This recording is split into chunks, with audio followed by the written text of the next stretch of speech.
क्या राजस्थान में विधानसभा चुनाव से पहले सीएम अशोक गहलोत मानने लगे हैं सचिन पायलट की मांग?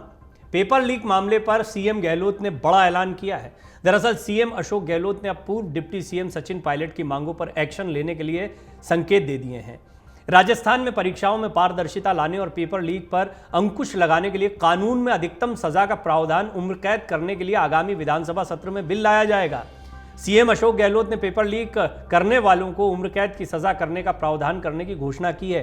देखिए, ये वही बात है जिसको लेकर सचिन पायलट लगातार सड़कों पर उतरे हुए थे। इसके लिए सरकार विधानसभा के अगले सत्र में बिल लाएगी। सीएम गहलोत ने अपने ट्वीट में कहा कि राज्य में प्रतियोगी परीक्षाओं में और पारदर्शिता लाने के उद्देश्य से मुख्य सचिव को निर्देशित किया गया है कि आरपीएससी यानी राजस्थान लोक सेवा आयोग, डीओपी यानी कार्मिक विभाग, आरएसएसबी राजस्थान राज्य कर्मचारी चयन बोर्ड और अन्य हितधारकों के साथ चर्चा कर बेहतर प्रक्रिया तैयार करें। पेपर लीक के खिलाफ बनाए गए कानून में भी अधिकतम सजा का प्रावधान उम्र कैद करने के लिए आगामी विधानसभा सत्र में बिल लाने का फैसला किया गया है। आपको बता दें, सचिन पायलट ने 3 बड़ी मांगे गहलोत सरकार के सामने रखते हुए अल्टीमेटम दिया था। इनमें पेपर लीक से प्रभावित सभी अभ्यर्थियों को आर्थिक मुआवजा देने की बात थी। यह आर्थिक मुआवजे पर कोई बात नहीं हुई, मैं आपको स्पष्ट कर दूं जब मांग, लेकिन इसके ऊपर ध्यान केंद्रित करना, यानी जब सचिन पायलट दोबारा जनता के बीच में जाएंगे तो बताने के लिए होना चाहिए कि देखिए, हमने मांग उठाई थी और इस पर कार्रवाई हो रही है। आरपीएससी को भंग कर आमूलचूल परिवर्तन कर नए सिरे से चेयरमैन और सदस्यों की नियुक्ति करने की बात उन्होंने उठाई थी। और एक बड़ा मुद्दा है, यह मुद्दा तो कांग्रेस के काम आने वाला है कि पूर्व सीएम वसुंधरा राजे के पिछले कार्यकाल में हुए कथित घोटालों और भ्रष्टाचार की जांच कराने की मांग उठा रहे थे।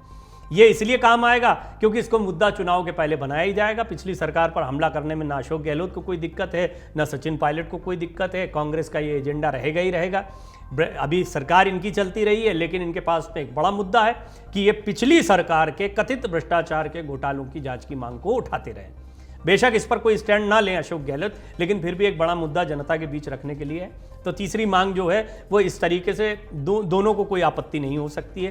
पहली मांग पर कुछ आगे बढ़ते दिखाई दे रहे हैं। तो कुल मिलाकर यह है कि सचिन पायलट की मांगों पर भी विचार किया जाने लगा है। गौरतलब है कि पिछले दिनों सीएम अशोक गहलोत ने अलग अलग कर तीनों मांगों को खारिज कर दिया था, लेकिन सचिन पायलट ने भी कह दिया था कि वो पीछे नहीं हटेंगे। इतना ही नहीं, उन्होंने 11 से 15 मई तक पेपर लीक और बीजेपी राज के करप्शन के खिलाफ अजमेर से जयपुर तक पैदल यात्रा भी की थी। 15 मई को जयपुर में यात्रा खत्म करके सभा में पायलट ने सरकार के सामने 3 मांगे रखते हुए 15 दिन का अल्टीमेटम दिया था। सचिन पायलट का अल्टीमेटम खत्म होने से पहले ही 29 मई को कांग्रेस अध्यक्ष मल्लिकार्जुन खड़गे, राहुल गांधी की मौजूदगी में गहलोत पायलट की सुलह बैठक हुई थी। इस बैठक के बाद पायलट ने आंदोलन तो नहीं किया, लेकिन युवाओं से जुड़ी मांगों को छोड़ने से इनकार भी कर दिया था। ऐसे में अब माना जा रहा है कि बीच का रास्ता निकालते हुए सीएम अशोक गहलोत ने पेपर लीक मामले में उम्र कैद तक की सजा का प्रावधान करने का बिल विधानसभा में लाने का फैसला करके अपने तरीके से सियासी मैसेज दिया है। सीएम की घोषणा को पायलट की मांग को मानने के लिए बीच का रास्ता निकालने से जोड़कर देखा जा रहा है। आपको बता दें कि सचिन पायलट की 3 मांगों को मानने से गहलोत पहले इनकार कर चुके हैं। पेपर लीक से प्रभावित बेरोजगारों को मुआवजा देने की मांग को गहलोत ने बुद्धि का दिवालियापन तक कह दिया था।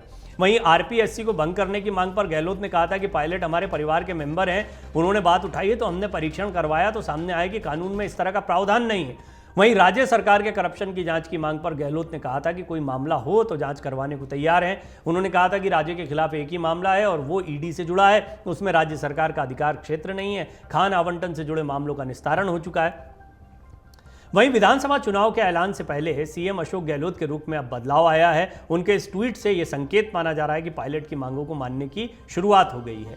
राजस्थान में विधानसभा चुनाव के लिए अब करीब 5 महीने का समय बचा है। इसके बाद भी मुख्यमंत्री अशोक गहलोत और सचिन पायलट के बीच सुलह का कोई फॉर्मूला तय नहीं हुआ है। तो वहीं कांग्रेस आला कमान भी विधानसभा चुनाव से पहले अपने 2 सबसे मजबूत सिपहसालारों को एकजुट करने के लिए जी तोड़ कोशिश में लगा हुआ है। अमर उजाला अब आपके टीवी पर भी। अपने स्मार्ट टीवी पर YouTube पर सर्च करें अमर उजाला, चैनल सब्सक्राइब करें और देखें ताजा खबरें, वो भी HD क्वालिटी में। और हाँ, बेल आइकन दबाना ना भूलें ताकि हर खबर हो आपके घर। अमर उजाला, निष्पक्ष, निर्भीक, निरंतर।